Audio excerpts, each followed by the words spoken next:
Emiten retail PT Mitra Adi Perkasa Tbk atau MAPI mencatatkan laba bersih sebesar 1,37 triliun rupiah hingga kuartal 3 2025. Berdasarkan laporan keuangan, laba bersih MAPI naik 5,75% secara tahunan dibandingkan laba bersih periode yang sama tahun lalu senilai 1,29 triliun rupiah. Seiring dengan pertumbuhan laba, MAPI mencatatkan peningkatan pendapatan bersih 8,76% year on year menjadi 30,03 triliun rupiah per kuartal 3 2025 dibandingkan 27,61 triliun rupiah pada periode yang sama di tahun 2024. Ya, pendapatan MAPI dari segmen usaha penjualan retail mencapai 25,45 triliun rupiah atau naik 10,68% year on year. Kemudian pendapatan dari segmen usaha department store naik 0,68% menjadi 2,11 triliun rupiah. Akan tetapi segmen usaha kafe dan restoran MAPI mencatatkan pelemahan pendapatan di 2,75% year on year menjadi 2,35 triliun rupiah. Vina, kita lanjutkan kembali. Musim rilis kinerja kuartal ketiga masih terus berlanjut dan kali ini datang dari emiten pertambangan batubara ini, di mana PT Indika Energi Tbk mengukuhkan penurunan kinerja selama 9 bulan di 2025. Ya, Perseroan mencatatkan laba bersih sebesar 479.123 dolar Amerika atau turun 98,6% dibandingkan dengan periode yang sama tahun lalu.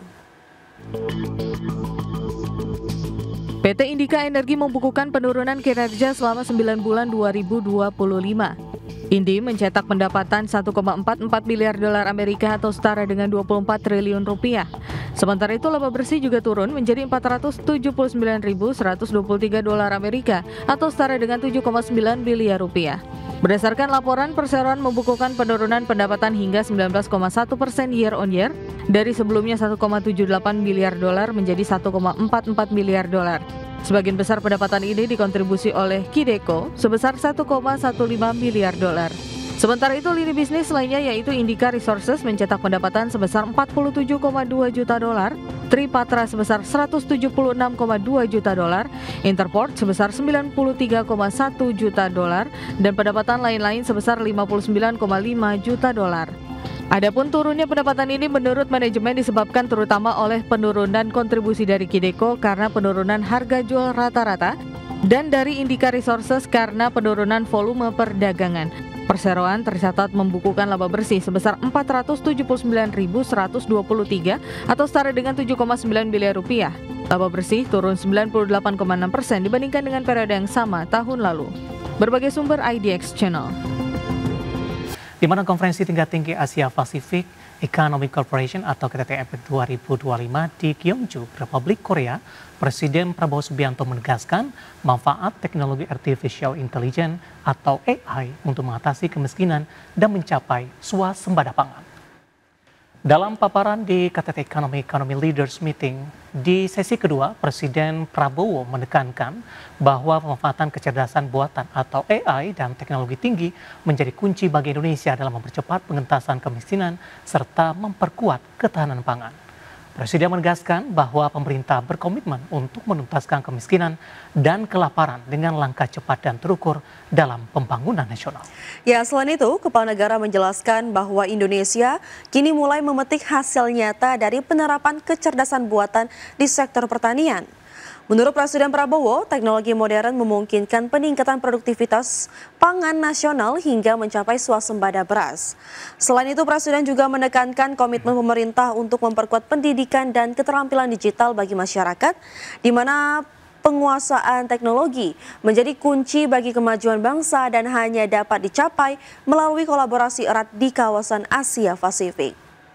We are concentrating all our efforts, and that's why we are feeling that we can benefit from AI. We are using AI in agriculture to have a precise and modern agriculture techniques, and this has made us self-sufficient in rice and corn production in 1 year.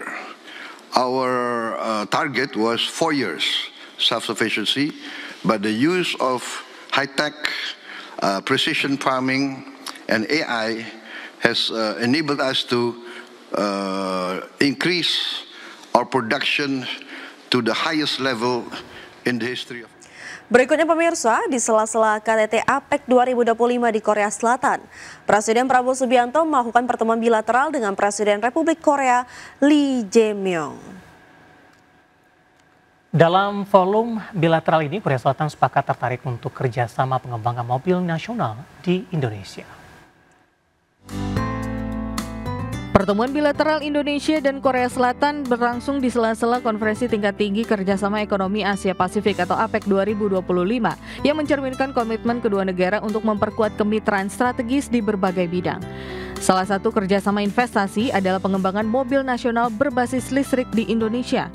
Menteri Koordinator Bidang Perekonomian Erlangga Hartarto menyatakan bahwa pabrikan otomotif Korea Selatan Hyundai Motor menunjukkan kesiapan untuk berpartisipasi dalam pengembangan mobil nasional yang berbasis kendaraan listrik. Erlangga menegaskan selain Hyundai, sejumlah perusahaan besar asal Korea Selatan juga tengah menyiapkan investasi di Indonesia. Sementara itu mengenai skema kerjasama dengan raksasa otomotif Korea Selatan Hyundai tersebut masih akan dilakukan lebih lanjut. Tentu saja minat Hyundai sejalan dengan dorongan pemerintah Indonesia untuk memperkuat ekosistem industri kendaraan listrik nasional, mulai dari hulu hingga hilir, termasuk pengembangan baterai, infrastruktur pengisian daya, dan rantai pasok lokal. Selain Hyundai, Menko Erlangga juga menyinggung sejumlah perusahaan besar asal Korea Selatan yang terus memperluas investasi di Indonesia seperti Lotte Chemical dan POSCO. Dari Korea Selatan, Tim Liputan IDX Channel.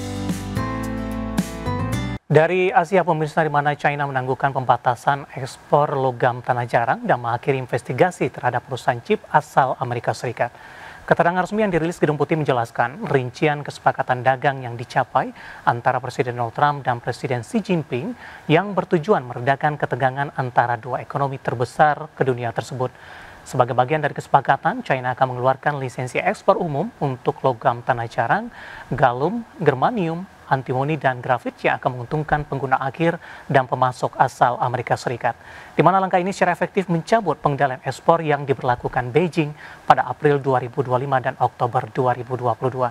Selain itu, China juga sepakat menghentikan penyelidikan anti-monopoli dan anti-dumping terhadap sejumlah perusahaan chip asal Amerika termasuk Nvidia dan Qualcomm. Sebagai imbalan, Washington akan menunda penerapan sebagian tarif timbal balik terhadap China selama 1 tahun dan membatalkan rencana penerapan tarif 100% terhadap ekspor China ke Amerika yang semula dijadwalkan pada November 2025. Pemerintah Amerika juga akan memperpanjang masa berlaku pengecualian tarif berdasarkan Section 301 hingga 10 November 2026. Dan selanjutnya kita akan coba update dari beberapa bursa global, data terakhir yang berhasil dihimpun oleh tim redaksi kami. Dari bursa global, pemirsa, bursa ekuitas Wall Street ditutup menguat pada perdagangan Jumat 31 Oktober, terdorong oleh proyeksi laba optimistis dari Amazon. Namun sentimen investor masih tertahan akibat kekhawatiran bahwa The Fed bersikap semakin berhati-hati dalam melakukan pemangkasan suku bunga.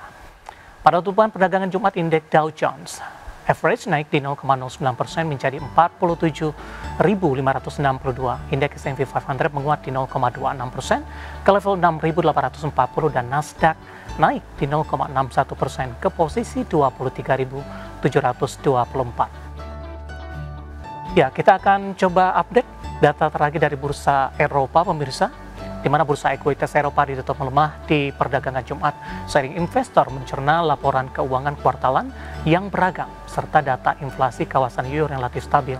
Indeks acuan pasar saham Eropa Stok 600 turun di 0,51% ke level 571,89. Indeks Jerman turun di 0,67% ke 23.958 dan FTSE Inggris melemah di 0,44% ke 9.717.